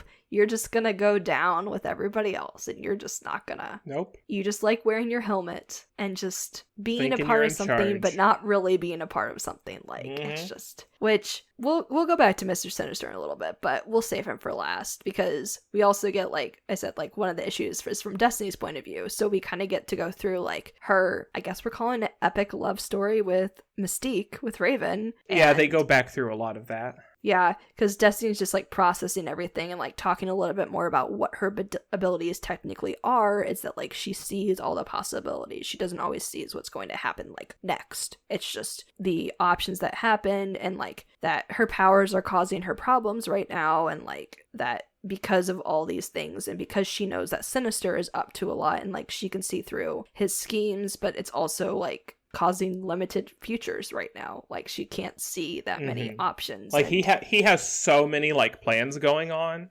Yeah. Even just to, like, get to one, he's just trying to get to, like, one specific thing, but he has so many ways he can take to get there that it messes with her, like, frequencies in a way. So she just keeps him in one spot. And I love all the time when she's like, when they're, like, trying to get inside each other's heads and, like, okay, if I do this, then they'll do this. And then, like, Destiny just, like, trumps him every single time. Yeah. She always does the thing that he, like, least expects her to do because she knows that she's supposed to do it. Like, just so casually, and it just ticks him off. Which I'm like, good, but yeah, no. Everybody's playing their own dangerous games, and, like, yeah, she's trying to outmaneuver him, but it's just like what either of them are trying to lead everybody to is just, oh boy. And then talking about the real queen here. Not that Storm, we can't call her queen, but we have to talk about. Right now, though, this is her time. Talking about Emma. Yes. Emma. Yeah. Man. She's sick of the crap. She is sick of it. And she's done. She's done taking names. Yeah, she's done, with all that, and we continue to see that more, which kind of bleeds into what we'll talk about next, too, a little bit more, we'll see, but, like, yeah, no, she's just, like, nobody cares about what I care about, what this whole purpose is. This is not, like, everybody's games right now. We need to care about like the mutants, the children. Like, well, and you guys are all and terrible. For once, she's the one who believes in Krakoa and everything that it could ever possibly be to the best of its potential in protecting the kids and creating a world for them one day that they won't have to worry about this crap. And she feels that every single time she turns her head, somebody's trying to use Krakoa for their own singular means and screw everybody else over. And she's done. Yeah, which we'll cover a little bit more specifics with the next thing. But I guess we can move on to some of the reveals of Sinister during this time, because because you know, we have Destiny kind of fighting with him, but like Sinister knows a lot that's going on. Like, we might have talked about that in prior episodes about how there's like some little snippets and things called like the Sinister secrets and stuff. Well, we get more of those, as well as just like him just talking about like Colossus is being mind controlled right now. Like, I know that's going on. Like, this is happening here, this is happening there. We also get more of behind the scenes about what else he's really up to, what this Sinister on Krakoa is up to, or his clones and whatever that he's doing, which is like really disturbing, really weird, because we'll talk more about mutant circuits, which actually technically a lot of these stories have talked about them, combinations of powers and stuff, and like how Sinister is really into that right now and but he only views mutants as weapons. They're his tools. So he's been like making gadgets and stuff using mutant powers, enhancing himself, as well as creating clones, I love all his stupid little inventions that are like, oh, do you like this person's power? Well, I have like a button that does that. Or like, oh, I have a gun that like shoots Cyclops' beams. And it's like, doesn't he have like a Cyclops cat or something too? He has a Cyclops cat. He has a Cyclops turtle. He has like a whole like zoo of just Cyclops animals with Cyclops visors on them. Yeah, and then he's really into like creating clones, and he's working on like testing them by going back in time or something it's alluded to at this point, which we'll get to more specifics about what other clones he's created, but like he's trying to create his chimeras. Yes, that's his for people who are like, what? A chimera is like they're always like inventions of Sinister, essentially, where he's like, hey, I'm gonna take like Nightcrawler's power and like Scott's power, and I'm gonna create a person that has both of those powers together.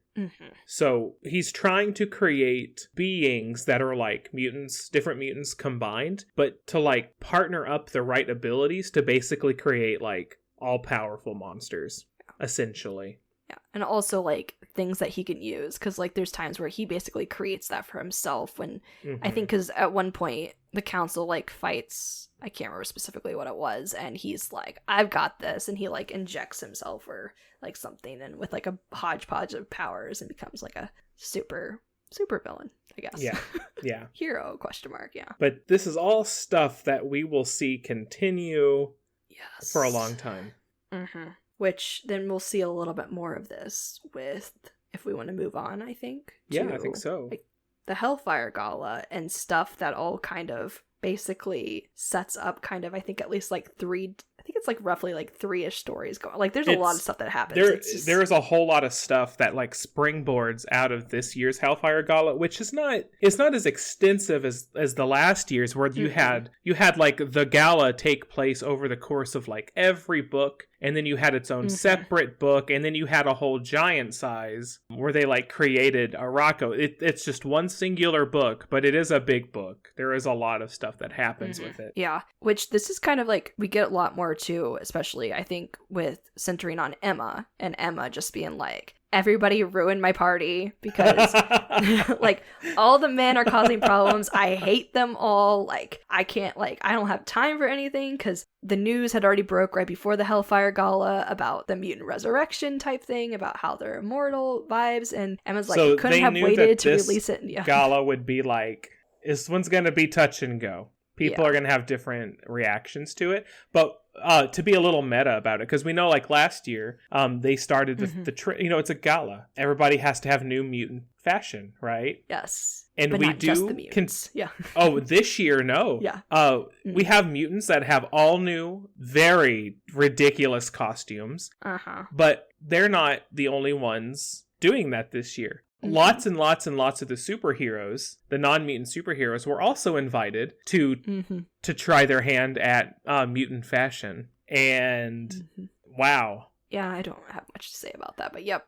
Everybody's wearing something. Well, and the great thing about this one is that sometimes the costumes, they continue like into like they go with the character. They don't just use them for the gala. Like the Scarlet Witch outfit that was designed for her by Robert Dodderman for the gala. He's the one who designs a lot of the Hellfire Gala looks, but he created Wanda's new look, and she keeps that outfit in her book, which is amazing. But like in the next year, so like the final one, Captain Marvel, she gets a new outfit, and she continues to have it in her new book that comes out after that. But so you continue to see these really cool outfits after the fact, but some of them are just absolutely ridiculous too. Like, you cannot bring this into battle.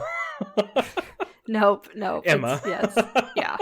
All 25 No, she of them. will wear what she pleases, and you will just have to deal with it. Absolutely. Yep. But no, this is seriously, like, it's a lot of her, yeah, like I said, dealing with men and finding out stuff. So, like, she comes across, like, well, one of the very important things is that she has Scott keep going like, I need to talk to you, Emma, and she's like, no, we're like done, like, don't be like crawling to me. And he's like, it's not like that, like, I need like to that. freaking talk to you. Yeah. He's like, I need to talk to you, like, I only trust you.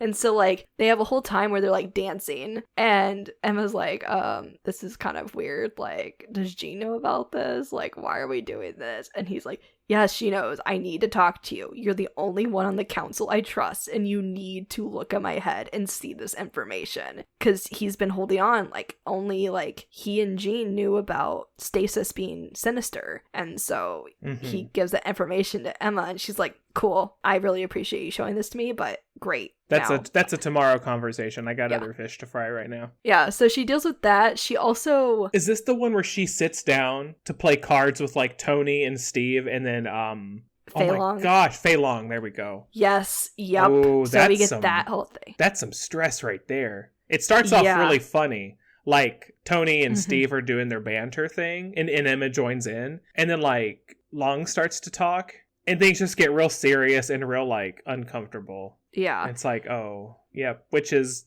on par. Yeah.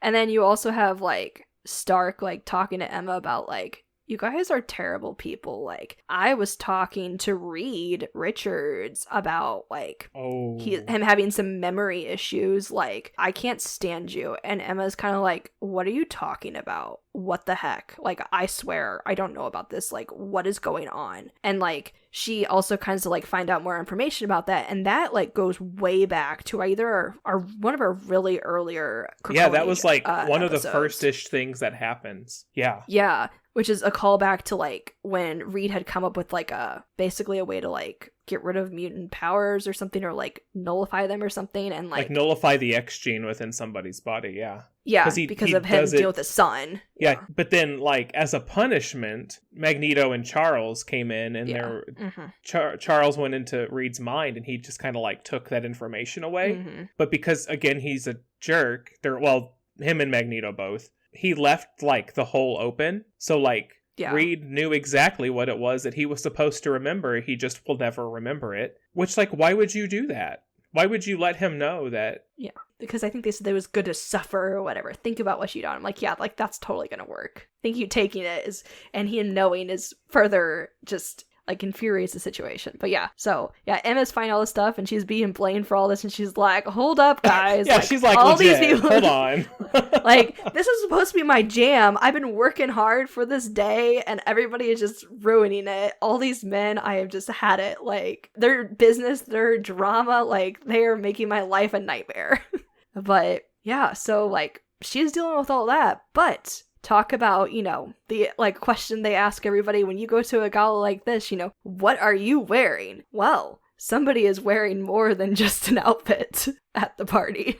We have another one of, which this is where we bring in some Spider-Man to this, because Spider-Man is attending the gala, but not just Spider-Man. This gala was a time where they decided they wanted to bring some, quote, like, spokespeople to be like, help show that the mutants are cool. We want some people who have been using our drugs and stuff to make things right in their lives. I think they actually also included all the people they freed from slavery from the game world. I think they were like, it was like a site they had a lot of like positive like propaganda stuff going on. Yeah.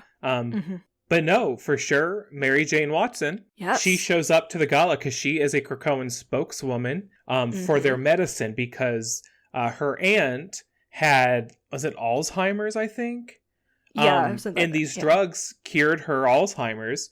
So Mary Jane, she travels around a lot with her aunt, and they speak highly of the drugs, which that happens in the Spider-Man book too. So you do actually get to see a little of that happening on the side. Oh, okay. But Mary Jane, she does come looking stunning, because how could she not? But what else is she wearing, Chelsea? You know, she has a very special accessory on, you know, this very unique necklace. This very metallic thing, which, you know, it happens to like look like a hand around her throat, doesn't it? Yeah, I think so. It was also, you know, I think we've seen something like this happen at something else previously. We might have talked about this in our last episode. Somebody who likes to wear other people or things. You know, somebody that like wore Banshee's Sean face. Yes. Yes. Oh, you know, we were waiting for Moira to come back around. Yeah, she comes in. She's an AI now. She comes in like inside of this bangle necklace thing that's wrapped around Mary Jane's throat, where she can also like take control of Mary Jane, like body and mind and everything. Yep, and she's on a mission, I guess. To harass her poor son. Who's like, hey, it's your mom. Guess what? I hate you. Yeah, like just in case you forgot. Yeah, like, I'm alive. I don't care about you. Mutants are terrible. You'll never be a good person. Like, poor Proteus. I hope I'm gonna set you off. Like, haha. Well, and he almost does, too. Yeah. He almost attacks Mary Jane. Yeah, but his friends, his true family, comes to the rescue. They do, and Peter gets in the way, too. He helps. Yes. He helps out, but the second he helps out, though, I mean, the jig is basically up. Like, Wolverine's there, and he's just like, is that freaking Moira? And she's like, not today. Yeah, she's like, yeah, that's weird. And she just like, I'm just gonna leave now. So she just goes running through a portal, and then Wolverine and Peter chase after her, which that's a Spider-Man story. Yeah, which with Grey Crow actually leading the way. Oh, right. Oh, I forgot about that. He's so cool. Yeah, but I guess real quickly, another thing before we kind of continue, I guess, with a little bit of that, is that because it's a new Hellfire Gala, it's a new year, and one of the, like, positive things, I guess, to come out of this. Oh, they always give back. They always give back to the planet. Is that what you're going for? Like, they always do something good. Oh, no, I was going to talk about voting for the new X-Men team. Oh, let's do that. Let's do that. Okay, yeah. So they had a new vote for the X-Men team. So another thing we saw specifically with the X-Men book was that a lot of people were going their own separate ways. Like, they had new things to do. So there weren't going to be many people left on the team. There were only 3 of the original members of this, like, newer team that wanted to stay on, and that was Scott, Jean, and Sync. And so they put in their vote again, hoping that people would vote for them. And they do make the new team. But we also get a new set of people. So the other members that we see get added to the X-Men are very surprised to himself is Forge. And Forge has been working on something else. So when Charles is like, are you going to be working on my thing? Forge is like, I'll make it work. Yeah. And he's like, okay. So we have Forge. We have Firestar, which... Angelica Jones. Yeah, there's a little bit of, like, moment with Emma earlier. Because, like, they haven't always been on the same page. And Emma kind of feels bad for, like, not teaching her or something. Angelica and Mutantdom have never really been on the same page. Like, she's a mutant. Angelica's always been a mutant. But she's an Avenger. Yes. And she's not. Well, some actual X-Men have also been Avengers before. She's never been an X-Men. She's never wanted to, like, play the mutant card. She's always just been an Avenger. So that was a big shock Yeah. But she does bring Bobby with her. Yes. So we get Iceman. We also get Havoc, because then Havoc gets strung along for that. Doesn't Forge screw Havoc over on that one? I think so. They all are kind of like being like bratty to each other, and then Forge gets voted in, and then Forge is like, okay, I vote for Havoc. And Havoc's like, what? Yeah. Well, yeah, they all are kind of like, well, if I have to join, I guess you're coming with me. And they're like, I didn't ask for this. That's literally like half the team, gets like drugged behind somebody else. Yeah. But then our other person that we get to add is Magic. So yes, we do. Yep. So she gets to join the team. But yeah, it's a new team, so we'll see how they all work together. It'll be interesting. We'll see what they're up to. But that's our new X-Men team. Yes, it is. Which, another thing quickly about Firestar is that because she is an Avenger, after she gets voted in, they're like, good job, and all of her Avenger peeps are kind of like, well, can you keep an eye on things? Like, will you tell us what's up with them? So we know that's going to be trouble. And she's like, dude, I've been on the team for 10 seconds. Why don't you not pressure me right now? Like, holy cow. There's only a room full of telepaths here, but okay. Exactly. But that's the other like big thing. Did you want to mention anything about the giving back? Well, I'm pretty sure they did something this year, but I don't remember what it is. Like I said, but I don't remember. I don't remember that. Maybe they didn't this year. Yeah, I might have missed that. They'll do something later. They will for sure do something later. So okay, but I guess the only other thing after the Hellfire Gala is like I guess briefly mentioning because it does continue on in an Amazing Spider-Man issue a little bit with the story that you kind of get that team up with Wolverine going after Mary Jane, and which I don't really remember a lot. They go to like an Orcus facility where she eventually like they force Moira out of like the necklace into like her like brand new like her robot but body, they like basically. destroy that or something. Yeah, they do something to like inconvenience her. Well, their plan was to destroy her with an EMP, but she's too fast for them, and she does escape through like another portal again or whatever. Yeah. So I don't think they do any damage to her. So it's kind of like it's a whole issue of them trying like, I guess they saved Mary Jane, so that was good. Like, because Moira wasn't going to kill her. Oh yeah, she was like, okay, well that didn't work out. Yeah, and I don't know all this stuff going on in Spider-Man because I have not been reading that, but clearly Mary Jane and Peter are not together, and correct. Like Peter is kind of like, hey, like let's work this out together. Like, I'm so sorry you're in this situation. She's like, I can't deal with you right now. And she like, is she with somebody else or is she engaged to somebody else? She's with somebody else. Okay, and I guess she just doesn't want to. His name is Paul, and we hate Paul. Okay, but not because he's with her and Peter's not. Okay, that's a whole other conversation that is really dumb. Okay, but yeah, they're not together. Yeah, but basically, it's like this whole thing with like, well, clearly Spider-Man being involved in this, something clearly happening with Spider-Man in this. We also do technically see a little bit of stuff that happens with, because Moira at the end of this, I think it's actually at the end of the Hellfire Gala specifically or something, we see her meet up with two of the Eternals who are yes, absolutely. You see her meeting up and they're setting up the big gigantic event that you're about to dive headfirst into called Axe. Yes. Mm-hmm. So and they tease like, we need to kill the mutants. Like they have a plan, and I'm gonna reread this like with you because it is so good. It's intense from like the very beginning. And which just stays technically there. The two Eternals specifically say to Moira, kill the 5. So, dun dun dun.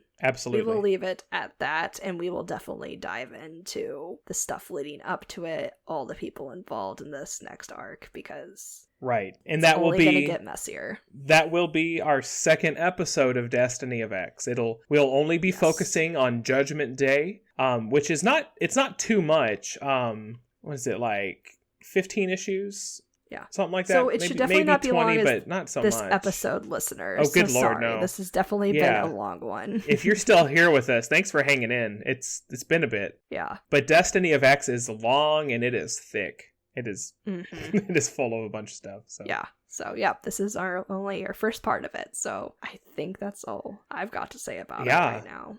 I mean, I really appreciate Destiny of X because it's got a new team on it. It has all these new people. And they jumped right in. They're like, we have a story to tell. We want to like, they gave a good sense of like freedom, being allowed to like get off of a track, kind of, you know? Yeah. And a lot of it worked out. A lot of it is very like Marauders, where it's like, okay, but a lot of it is really good. There are so many fun moments and fun series.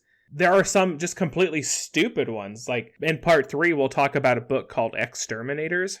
One of my favorite things of this whole Krakoan era. It's the stupidest thing, but it is a wild time. So, folks, we really hope that you have stuck around with us, that you've tried to like latch on to what we're saying.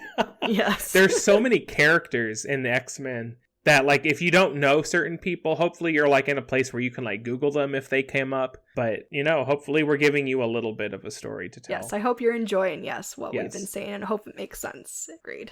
But next time we'll have Avengers versus X-Men versus Eternals, and it's a game changer. It is like spiraling, continuing into chaos. It's chaos is a good thing to say for this event. So. All right, listeners. Well, we'll catch you next time with, is it some more X-Men next time? No. We're taking a little break, so. We're taking a little break next time, and we're gonna do a little bit of celebrating Pride Month with you all.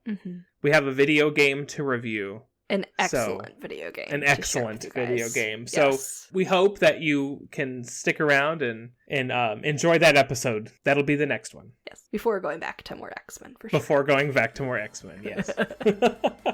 All right, so make sure that you're following us everywhere that you can. We are all over the place at Pod Demastered. Otherwise, drop us a comment, send us an email, let us know how we're doing, what you want to see. All of this stuff we're talking about with X-Men, let us know what you think about X-Men. Your favorite characters and storylines. You probably ask us some story-based questions, and I bet we'll find some stories that we've never read before, because there's a lot.